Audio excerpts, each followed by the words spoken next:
मैं सुरेंद्र प्रताप आज आपकी मुलाकात करवाता हूँ पूर्वांचल के प्रमुख समाज सेवी श्री जय जय राम सिंह जी से, जो गुरुग्राम में रहते हैं और बिहार से रहने वाले पिछले 45 सालों से यहाँ दिल्ली एनसीआर गुरुग्राम में है।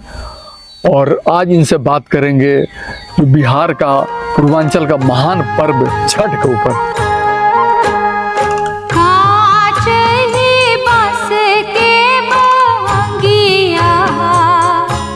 बहंगी लचकत जाए। मैं बिहार का, मेरी जन्मभूमि बिहार है, कर्मभूमि हरियाणा है, गुरुग्राम। मैं जय जय राम सिंह। तो जो छठ पर्व है ये सनातनी पर्व है। और छठ पर्व में यही है कि सबसे बड़ी इसमें सफाई पर ध्यान दिया जाता है।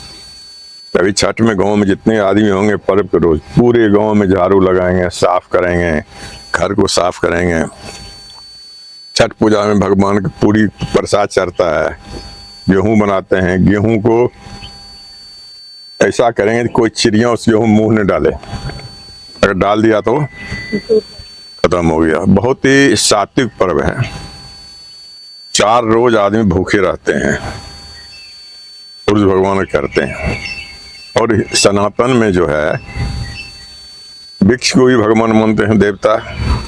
सूर्य भी भगवान है, चंद्र भगवान है, सब जगह भगवान ही देखते हैं। और माता देखते हैं, भारत माता है तो सब माता को भी देखते हैं। अब ये बताइए, जितने भी देश हैं दुनिया में, 155 देश है, कुछ है सुनते हैं, कितने देश हैं जो अपने देश को माता कहता है।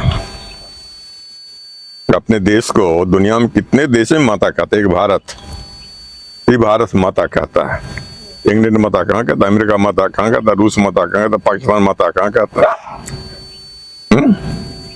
एक हिंदुस्तान ही है जो अपने धरती को माता कहता है, अपने देश को माता कहता है। और जहाँ तक छठ पर्व की बात है तो बहुत ही पुराने, बहुत ही पुश्तैनी है, पुराने जमाने से हैं, करते आए हैं। एक छठ पर्व भी है जिसका कोई भी चेंज नहीं हुआ। सब में तो आ गया, एक्स्ट्रा आ गया, लंद आया, फंद आ गया।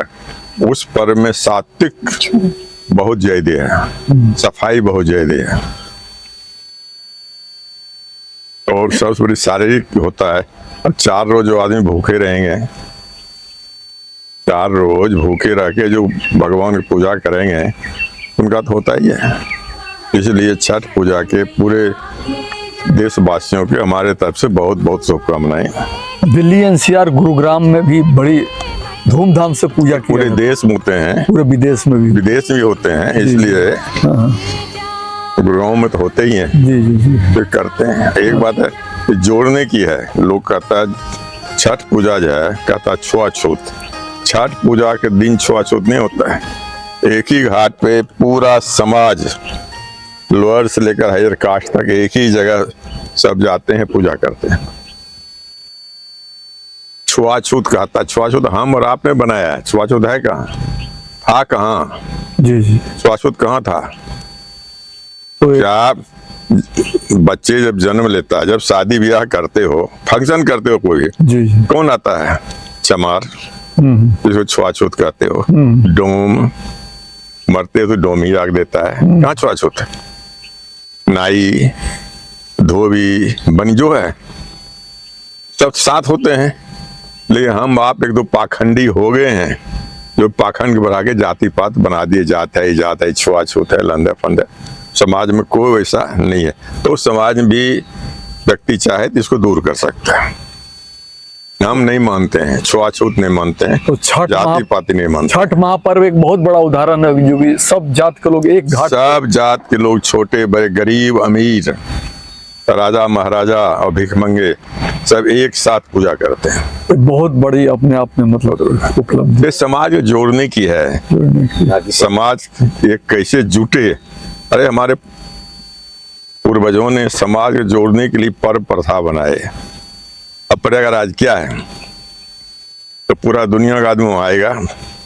सब अपना अपना संस्कृति अलग है, देश का खान-पान अलग है, उसका वो देखेगा, उसका वो देखेगा, उसका देखे करके सब जिएगा। सामाजिक समरसता जो है ये तो है। जी जी। रही बात, धर्म तो एक सनातनी था और धर्म तो बाद में पैदा लिए हैं।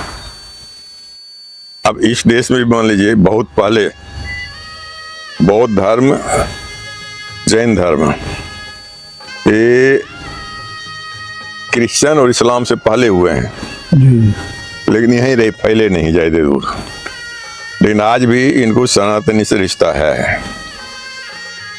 लेकिन इस्लाम और क्रिश्चियनिटी जो है कहाँ से आया है, इसी समाज में ऐसा थोपा गया, तो आज एक दूसरे से लड़ाई झगड़ा में सब व्यतीत हो रहा है।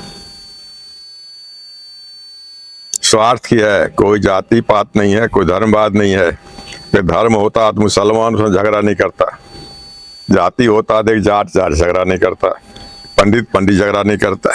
ऐसा कुछ थोड़ा है। ये तो कुर्सी और स्वार्थ की झगड़ा है। दुनिया में जो भी चल रहा है कुर्सी और स्वार्थ की झगड़ा चल रहा है, ना कि कुछ ये। तो छठ के बारे में बोला जाता है कि एक प्रकृति की पूजा है, प्रकृति है ही तो। प्रकृति पूजा है, तो ये अपने आप में बहुत बड़ा संदेश है कि इसमें प्रकृति। शर्तें क्या है? नारियल, ईख, हल्दी, संतरे, जितने भी उस टाइम के फल फ्रूट होते हैं सब वहां चढ़ते हैं।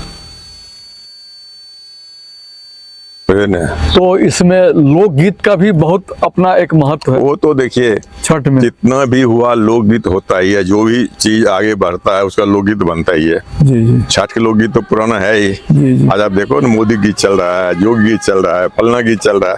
वो तो गीतकार हैं, वो बनाएंगे। जो कलाकार हैं जी जी। उस समय के हिसाब से चेंज होते रहते हैं और समय के हिसाब से वो बदलाव आते रहता है। इसमें कुछ तो आपको सर छठ का कौन सा ऐसा गीत जो है गुनगुनाना चाहेंगे, 2 लाइन में? हम छठ गीत सुनने में मजा आता है, जी जी हमें गाने नहीं आता है, मैं नहीं गा सकता। जी जी। अभी भी आप दिल्ली एनसीआर में है, तो परिवार में छठ यहाँ? नहीं, हम लोग छठ यहाँ नहीं मनाते, बिहार में छठ है। बिहार में ही मना। जब जाते हैं बिहार में ही, यहाँ गुड़गांव में शामिल होते हैं घाट पे जाके कभी कभी कभी कभी। स्वस्थ रहते हैं तब। स्वस्थ में रहते हैं। ठीक।